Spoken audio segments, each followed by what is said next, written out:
ನನಗೆ 27 ವರ್ಷ. ನಾನು ನೋಡಲು ಸ್ಮಾರ್ಟ್ ಮತ್ತು ದುಡಿಮೆಯವನಾಗಿದ್ದೇನೆ. ನನ್ನನ್ನು ನೋಡಿದ ತಕ್ಷಣ ಯಾರಾದರೂ ನನ್ನ ಸ್ನೇಹಕ್ಕೆ ಆಕರ್ಷಿತರಾಗುವಂತಿದ್ದೆ. ನನಗೆ ಮದುವೆಯಾಗಿ 6 ತಿಂಗಳಾಗಿತ್ತು ಮತ್ತು ನಾನು ಬೆಂಗಳೂರಿನ ಐಟಿ ಕಂಪನಿಯಲ್ಲಿ ಕೆಲಸ ಮಾಡುತ್ತಿದ್ದೆ. ಹಾಗಾಗಿ ನಾನು ಮತ್ತು ನನ್ನ ಹೆಂಡತಿ ಪ್ರೀತಿ ನಗರದಲ್ಲಿ ಬಾಡಿಗೆ ಮನೆಯಲ್ಲಿ ವಾಸಿಸುತ್ತಿದ್ದೆವು. ನನ್ನ ಹೆಂಡತಿ ಪ್ರೀತಿ 23ರ ಚೆಲುವೆ, ನೋಡಲು ಸುಂದರ ಮತ್ತು ಆಕರ್ಷಕವಾಗಿದ್ದಳು. ನಮ್ಮದು ಹೊಸ ಮದುವೆಯಾಗಿದ್ದರಿಂದ ನಾನು ಪ್ರೀತಿ ಇಲ್ಲದೆ ಇರಲು ಸಾಧ್ಯವಾಗುತ್ತಿರಲಿಲ್ಲ. ಯಾವ ದಿನ ನನಗೆ ರಜೆ ಇರುತ್ತಿತ್ತೋ ಆ ದಿನ ನಾನು ಪ್ರೀತಿಯೊಂದಿಗೆ ಸಮಯ ಕಳೆಯುತ್ತಿದ್ದೆ. ಮಾಲೀಕರ ಪ್ರಭಾವ ಮತ್ತು ವೈಯಕ್ತಿಕ ಕ್ಷಣಗಳು. ಆ ಮನೆಯ ಮಾಲೀಕರು ಸುಹಾಸಿನಿ ಮೇಡಂ ತುಂಬಾ ಒಳ್ಳೆಯ ಸ್ವಭಾವದವರಾಗಿದ್ದರು. ಇದರಿಂದ ನನ್ನ ಹೆಂಡತಿ ಪ್ರೀತಿ ತುಂಬಾ ಸಂತೋಷವಾಗಿದ್ದಳು, ಏಕೆಂದರೆ ಅಲ್ಲಿ ನಮಗೆ ಬೇಕಾದಷ್ಟು ಏಕಾಂತ ಸಿಗುತ್ತಿತ್ತು. ನಾನು ಅವಳೊಂದಿಗೆ ಎಷ್ಟು ಸಮಯ ಬೇಕಾದರೂ ಕಳೆಯುತ್ತಿದ್ದೆ. ಒಂದು ದಿನ ಪ್ರೀತಿ ಹೇಳಿದಳು, ಅರ್ಜುನ್, ನಿಮಗೆ ಏನಾದರೂ ಅರ್ಥವಾಗುತ್ತದೆ? ಯಾವಾಗಲೂ ನಿಮ್ಮ ಇಷ್ಟಗಳನ್ನು ಪೂರೈಸುತ್ತೀರಿ. ನಮ್ಮ ಮನೆ ಮಾಲೀಕರು ಏನು ಯೋಚಿಸುತ್ತಾರೆ? ನಾನು, ಮಾಲೀಕರು ಯಾಕೆ ಯೋಚಿಸುತ್ತಾರೆ? ಅವರಿಗೆ ಗೊತ್ತಿದೆ ತಾನೇ ನಮ್ಮದು ಹೊಸ ಮದುವೆ ಅಂತ. ಆಗ ಪ್ರೀತಿ ಹೇಳಿದಳು, ಅರ್ಜುನ್, ಮಾಲೀಕರು ಒಂದು ದಿನ ನನ್ನ ಜೊತೆ ಮಾತನಾಡುತ್ತಾ, ಏನು ಪ್ರೀತಿ, ಯಾವ ದಿನ ಅರ್ಜುನ್ ಮನೆಯಲ್ಲಿ ಇರುತ್ತಾನೋ ಆ ದಿನ ನಿಮ್ಮ ಮನೆಯ ಬಾಗಿಲು ಮುಚ್ಚಿಯೇ ಇರುತ್ತೆ ಮತ್ತೆ ಏನೋ ಗುಸುಗುಸು ಕೇಳಿಸುತ್ತಿರುತ್ತೆ ಎಂದರು. ಮಾಲೀಕರ ಮಾತನ್ನು ಕೇಳಿ ನನಗೆ ಏನು ಉತ್ತರ ಕೊಡಬೇಕೆಂದು ತಿಳಿಯಲಿಲ್ಲ. ಆಗ ನಾನು ಪ್ರೀತಿಯನ್ನು ತಬ್ಬಿಕೊಂಡು ಹೇಳಿದೆ, ಪ್ರೀತಿ, ನಾನು ನಿನ್ನನ್ನು ತುಂಬಾ ಪ್ರೀತಿಸುತ್ತೇನೆ ಮತ್ತು ನಾನು ನಿನ್ನನ್ನು ಬಿಟ್ಟು ಇರಲು ಸಾಧ್ಯವಿಲ್ಲ. ವಾರದಲ್ಲಿ 1 ದಿನ ರಜೆ ಇರುತ್ತೆ, ಅದಕ್ಕೆ ನಿನ್ನ ಜೊತೆ. ಸಾರಿ ಪ್ರೀತಿ, ಇನ್ನು ಮುಂದೆ ಹೀಗೆ ಆಗುವುದಿಲ್ಲ. ಈಗ ಖುಷಿಯಾಗಿದ್ದೀಯಾ ತಾನೆ? ನಂತರ ಕೆಲವು ದಿನಗಳು ಹೀಗೆ ಕಳೆದು ಹೋದವು. ಸುಹಾಸಿನಿ ಮೇಡಂ ಕಡೆಗೆ ಗಮನ. ಇದೀಗ ನಿಧಾನವಾಗಿ ನನ್ನ ಗಮನ ಸುಹಾಸಿನಿ ಮೇಡಂ ಅವರ ಕಡೆಗೆ ಹೋಗಲು ಪ್ರಾರಂಭವಾಯಿತು. ಒಂದು ದಿನ ಅವರು ತಮ್ಮ ಬಾಗಿಲಲ್ಲೇ ನಿಂತಿದ್ದರು ಮತ್ತು ನಾನು ಆಕೆಯ ಸೌಂದರ್ಯವನ್ನು ನೋಡುತ್ತಿದ್ದೆ. ಆಗ ಆಕೆಯ ದೃಷ್ಟಿ ನನ್ನ ಮೇಲೆ ಬಿತ್ತು ಮತ್ತು ಆಕೆ ಮುಗುಳ್ನಗುತ್ತಾ ಹೊರಟು ಹೋದಳು. ಆಗ ನಾನು ತುಂಬಾ ಸಂತೋಷಪಟ್ಟೆ, ಏಕೆಂದರೆ ಸುಹಾಸಿನಿ ಮೇಡಂ ಕೂಡ ನನ್ನತ್ತ ಆಕರ್ಷಿತರಾಗುತ್ತಿದ್ದಾರೆ ಎಂದು ನನಗೆ ತಿಳಿಯಿತು. ಸುಹಾಸಿನಿ ಮೇಡಂ ನೋಡಲು ತುಂಬಾ ಸುಂದರ ಮತ್ತು ಆಕರ್ಷಕವಾಗಿದ್ದರು.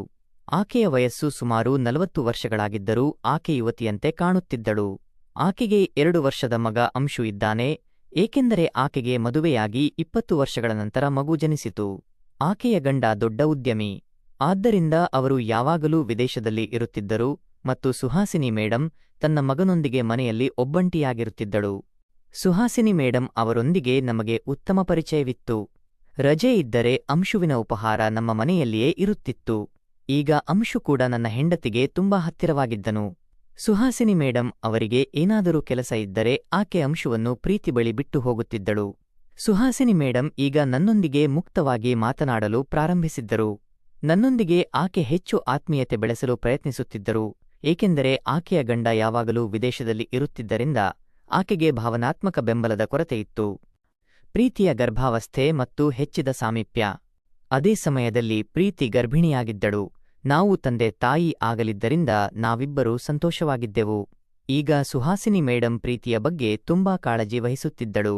ಇದರಿಂದ ಅವಳ ಮನೆಗೆ ಬರುವುದು ಹೋಗುವುದು ಸ್ವಲ್ಪ ಹೆಚ್ಚಾಗಿತ್ತು. ನಾನು ಸಂಜೆ 6 ಗಂಟೆಗೆ ಡ್ಯೂಟಿಯಿಂದ ಮನೆಗೆ ಬರುತ್ತಿದ್ದೆ. ಆಗ ಕೆಲವೊಮ್ಮೆ ಸುಹಾಸಿನಿ ಮೇಡಂ ನನಗೆ ಚಹಾ ಮಾಡಿಕೊಡುತ್ತಿದ್ದಳು. ನಾನು ಅವಳಿಂದ ಚಹಾ ತೆಗೆದುಕೊಳ್ಳುವಾಗ ಅವಳನ್ನು ಮುಟ್ಟುತ್ತಿದ್ದೆ. ಕೆಲವೊಮ್ಮೆ ಅವಳೇ ಸ್ವತಃ ನನ್ನನ್ನು ಮುಟ್ಟಲು ಪ್ರಯತ್ನಿಸುತ್ತಿದ್ದಳು, ಆದರೆ ನಾನು ಅವಳನ್ನು ನಿರ್ಲಕ್ಷಿಸುತ್ತಿದ್ದೆ. ಒಂದು ದಿನ ಸುಹಾಸಿನಿ ಮೇಡಂ ನನಗೆ, ಅಭಿನಂದನೆಗಳು ಅರ್ಜುನ್, ಬಹಳ ಬೇಗನೆ ನಂಬರ್ ಹಾಕಿದ್ದೀರಿ. ಇನ್ನೂ 2-3 ವರ್ಷ ಆನಂದಿಸಬೇಕಿತ್ತು, ಒಮ್ಮೆ ಮಕ್ಕಳಾದರೆ ಆನಂದಿಸಲು ಆಗುವುದಿಲ್ಲ ಎಂದಳು. ಆಗ ನಾನು ನಗುತ್ತಾ, ಹಾಗೇನೂ ಇಲ್ಲ ಸುಹಾಸಿನಿ ಮೇಡಂ, ಇದು ನಮ್ಮ ಜೀವನ ಮತ್ತು ನಮಗೆ ಬೇಕಾದ ಹಾಗೆ ನಾವು ಬದುಕಬಹುದು ಎಂದೆ. ಸರಿ ಅರ್ಜುನ್, ನಿನ್ನದು ನಿಜ, ಆದರೆ ನನ್ನ ಗಂಡನನ್ನೇ ನೋಡು, ಯಾವಾಗಲೂ ಹೊರಗೆ ಇರುತ್ತಾನೆ ಮತ್ತು ನನಗೆ ಸಮಯವನ್ನೇ ಕೊಡುವುದಿಲ್ಲ ಎಂದು ಸುಹಾಸಿನಿ ಮೇಡಂ ಬೇಸರದಿಂದ ಹೇಳಿದಳು. ಸುಹಾಸಿನಿ ಮೇಡಂ ಅವರ ಮುಖ ನೋಡಿದಾಗ ನನಗೆ ಎಲ್ಲವೂ ಅರ್ಥವಾಯಿತು. ಏಕಾಂತದ ದಿನಗಳು ಮತ್ತು ಕಾಳಜಿ. ಕೆಲವು ದಿನಗಳು ಹೀಗೆ ಕಳೆದು ಹೋದವು. ಇದೀಗ ಪ್ರೀತಿಯ 7ನೇ ತಿಂಗಳು ತುಂಬಿತು ಮತ್ತು ವೈದ್ಯರು ಅವಳಿಗೆ 2 ತಿಂಗಳು ವಿಶ್ರಾಂತಿ ತೆಗೆದುಕೊಳ್ಳಲು ಹೇಳಿದರು. ಆದ್ದರಿಂದ ನಾನು ಪ್ರೀತಿಯ ತಂದೆ ತಾಯಿಗೆ ಫೋನ್ ಮಾಡಿ ಕರೆಸಿಕೊಂಡೆ. ಪ್ರೀತಿಯ ತಂದೆ ತಾಯಿ 2-3 ದಿನ ಇದ್ದು ಆಮೇಲೆ ಹೆರಿಗೆಗಾಗಿ ಅವಳನ್ನು ಕರೆದುಕೊಂಡು ಹೋದರು. ಈಗ ನಾನು ಮನೆಯಲ್ಲಿ ಒಬ್ಬಂಟಿಯಾಗಿದ್ದೆ. ನಾನು ಪ್ರತಿದಿನ ಬೆಳಗ್ಗೆ ಡ್ಯೂಟಿಗೆ ಹೋಗುತ್ತಿದ್ದೆ, ಆದರೆ ಮನೆಗೆ ಬಂದ ಮೇಲೆ ಒಂಟಿತನ ಕಾಡುತ್ತಿತ್ತು. ರಾತ್ರಿ ಮಲಗುವಾಗ ಪ್ರೀತಿಯ ನೆನಪು ಹೆಚ್ಚಾಗಿ ಬರುತ್ತಿತ್ತು. ಏನೇ ಮಾಡಿದರೂ ನಿದ್ದೆ ಬರುತ್ತಿರಲಿಲ್ಲ. ಹೀಗೆ 2-3 ದಿನಗಳು ಕಳೆದು ಹೋದವು. ಒಂದು ದಿನ ನಾನು ಡ್ಯೂಟಿಯಿಂದ ಮನೆಗೆ ಬಂದಾಗ ಸುಹಾಸಿನಿ ಮೇಡಂ ಹೊರಗೆ ನಿಂತಿದ್ದರು. ನಾನು ದಣಿದಿರುವುದನ್ನು ನೋಡಿ, ಅರ್ಜುನ್, ನೀನು ಫ್ರೆಶ್ ಆಗಿ ನನ್ನ ಮನೆಗೆ ಬಾ, ನಾನು ನಿನಗಾಗಿ ಚಹಾ ಮಾಡುತ್ತೇನೆ ಎಂದರು. ನಂತರ ನಾನು ಬ್ಯಾಗಿಟ್ಟು ಫ್ರೆಶ್ ಆಗಿ ಅವರ ಮನೆಗೆ ಹೋದೆ.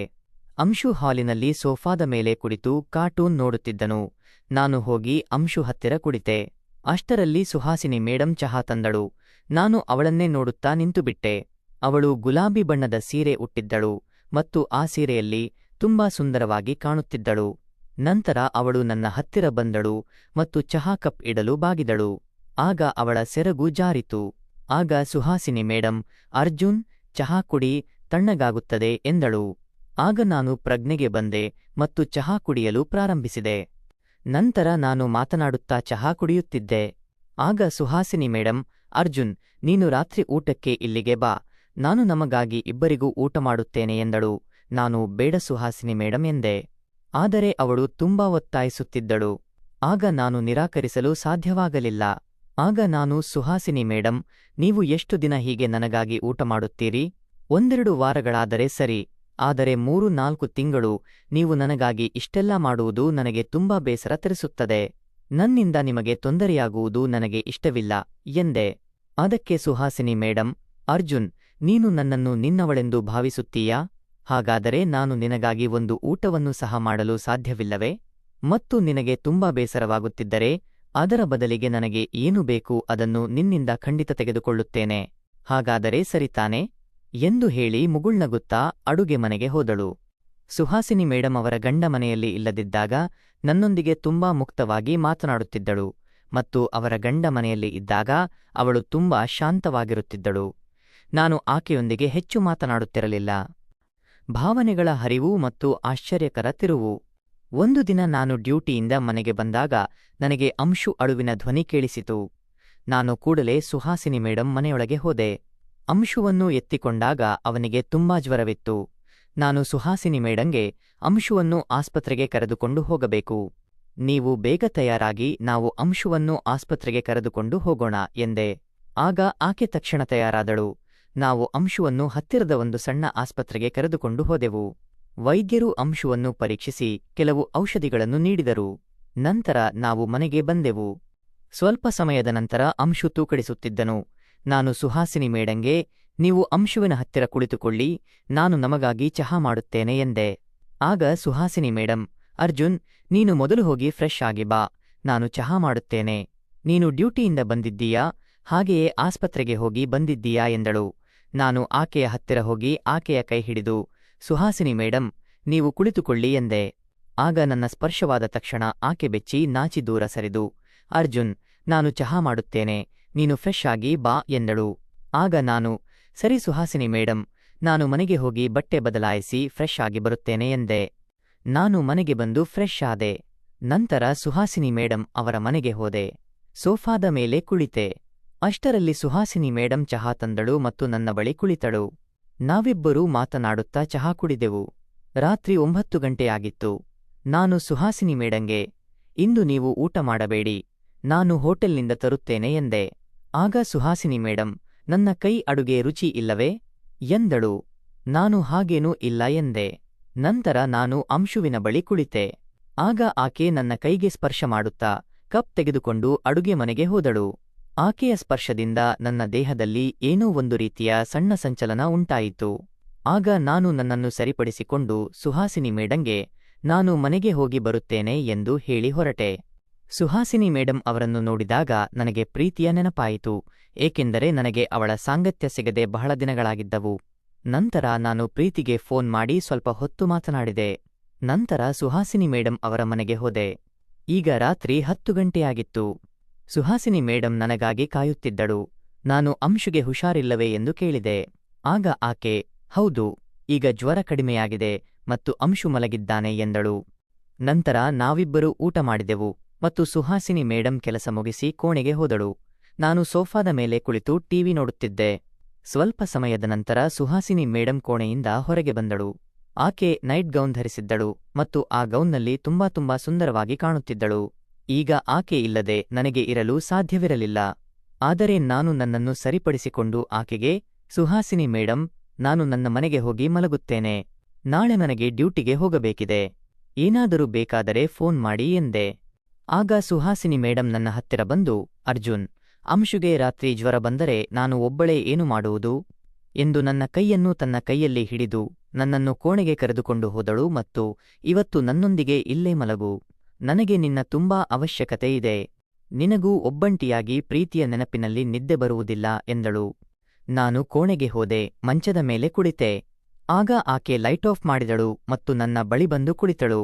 ನಿಧಾನವಾಗಿ ನನ್ನನ್ನು ಸ್ಪರ್ಶಿಸಲು ಪ್ರಾರಂಭಿಸಿದಳು. ಆಕೆಯ ಸ್ಪರ್ಶದಿಂದ ನಾನು ಪುಳಕಿತಗೊಂಡೆ ಮತ್ತು ಆಕೆಯನ್ನು ಗಟ್ಟಿಯಾಗಿ ತಬ್ಬಿಕೊಂಡೆ. ಆಕೆಯು ನನ್ನನ್ನು ತಬ್ಬಿಕೊಂಡಳು. ನಂತರ ನಾವಿಬ್ಬರೂ ಪರಸ್ಪರರ ಜೊತೆ ಸಂತೋಷದಿಂದ ಸಮಯ ಕಳೆದವು. ಆಗ ಸುಹಾಸಿನಿ ಮೇಡಂ ಹೇಳಿದಳು, ಅರ್ಜುನ್, ನೀನು ಇಂದು ನನಗೆ ಕೊಟ್ಟ ಸಂತೋಷವನ್ನು ನಿನ್ನ ಮಾಲೀಕರು ಎಂದಿಗೂ ಕೊಟ್ಟಿಲ್ಲ. ಅರ್ಜುನ್, ನೀನು ನನ್ನ ಬಹುದಿನಗಳ ಬಯಕೆಯನ್ನು ಪೂರಿಸಿದ್ದೀಯಾ. ಅರ್ಜುನ್, ಪ್ರೀತಿ ತುಂಬಾ ಅದೃಷ್ಟವಂತೆ, ಅವಳಿಗೆ ನಿನ್ನಂತಹ ಪ್ರೀತಿಸುವ ಗಂಡ ಸಿಕ್ಕಿದ್ದಾನೆ. ನನ್ನ ಗಂಡ ನನಗೆ ಸಮಯವೇ ಕೊಡುವುದಿಲ್ಲ ಅರ್ಜುನ್. ಈಗ ನಾನು ನಿನ್ನನ್ನು ಬಿಟ್ಟು ಇರಲು ಸಾಧ್ಯವಿಲ್ಲ. ಪ್ರೀತಿ ಬರುವವರೆಗೂ ನೀನೇ ನನ್ನನ್ನು ಸಂತೋಷವಾಗಿಡು. ಹೀಗೆ ಹೇಳಿ ಆಕೆ ಮತ್ತೆ ನನ್ನನ್ನು ತಬ್ಬಿಕೊಂಡು ನನ್ನೊಂದಿಗೆ ಸಮಯ ಕಳೆಯಲು ಪ್ರಾರಂಭಿಸಿದಳು. ನಂತರ ಯಾವಾಗ ನಿದ್ದೆ ಬಂದಿತ್ತು ಗೊತ್ತಾಗಲಿಲ್ಲ. ಮಾರನೇ ದಿನ ಬೆಳಗ್ಗೆ ನಾನು ಎದ್ದಾಗ ಸುಹಾಸಿನಿ ಮೇಡಂ ಸ್ನಾನ ಮಾಡಿ ಬಾತ್ರೂಂನಿಂದ ಹೊರಗೆ ಬರುತ್ತಿದ್ದಳು. ಆಕೆ ನೇರಳೆ ಬಣ್ಣದ ಸೀರೆ ಉಟ್ಟಿದ್ದಳು. ಆ ಸೀರೆಯಲ್ಲಿ ಆಕೆಯ ಸೌಂದರ್ಯವು ಎದ್ದು ಕಾಣುತ್ತಿತ್ತು. ಆಗ ನಾನು ಆಕೆಯ ಸೌಂದರ್ಯವನ್ನು ನೋಡಿ ಮಂತ್ರಮುಗ್ಧನಾದೆ ಮತ್ತು ಆಕೆಯನ್ನು ತಬ್ಬಿಕೊಂಡೆ.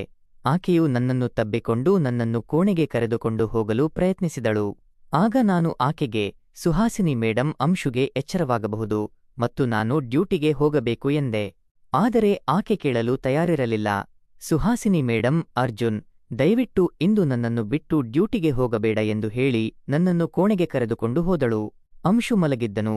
ಆದ್ದರಿಂದ ನಾನು ಸಮಯ ವ್ಯರ್ಥ ಮಾಡದೆ ಆಕೆಯ ಜೊತೆ ಸಮಯ ಕಳೆಯಲು ಪ್ರಾರಂಭಿಸಿದೆ. ನಂತರ ಸುಮಾರು 2 ಗಂಟೆಗಳ ಕಾಲ ಸಮಯ ಕಳೆದವು. ನನ್ನ ಹೆಂಡತಿ ತವರು ಮನೆಗೆ ಹೋಗಿದ್ದಳು ಮತ್ತು ಸುಹಾಸಿನಿ ಮೇಡಂ ಅವರ ಗಂಡ ಯಾವಾಗಲೂ ಹೊರಗೆ ಇರುತ್ತಿದ್ದನು. ಆದ್ದರಿಂದ ಆ ರಾತ್ರಿಯಿಂದ ನಾವು ಅಂಶು ಮಲಗಿದ ತಕ್ಷಣ ಪ್ರತಿದಿನ ರಾತ್ರಿ ನಮ್ಮ ಸಮಯವನ್ನು ಜೊತೆಯಾಗಿ ಕಳೆಯುತ್ತಿದ್ದೆವು. ಕಥೆ ಇಲ್ಲಿಗೆ ಮುಗಿಯುತ್ತದೆ. ಈ ಕಥೆ ಇಷ್ಟವಾಗಿದ್ದರೆ ದಯವಿಟ್ಟು ಲೈಕ್ ಮಾಡಿ, ಶೇರ್ ಮಾಡಿ ಮತ್ತು ಕಾಮೆಂಟ್ ಮಾಡಿ. ಇಂತಹ ಇನ್ನಷ್ಟು ಆಸಕ್ತಿದಾಯಕ ಕಥೆಗಳಿಗಾಗಿ ನಮ್ಮ ಚಾನೆಲ್ಗೆ ಸಬ್ಸ್ಕ್ರೈಬ್ ಆಗುವುದನ್ನು ಮರೆಯಬೇಡಿ. ಪಕ್ಕದಲ್ಲಿರುವ ಬೆಲ್ ಐಕಾನ್ ಒತ್ತಿದರೆ ನಾವು ಹೊಸ ವಿಡಿಯೋ ಹಾಕಿದ ತಕ್ಷಣ ನಿಮಗೆ ಗೊತ್ತಾಗುತ್ತೆ. ಧನ್ಯವಾದಗಳು.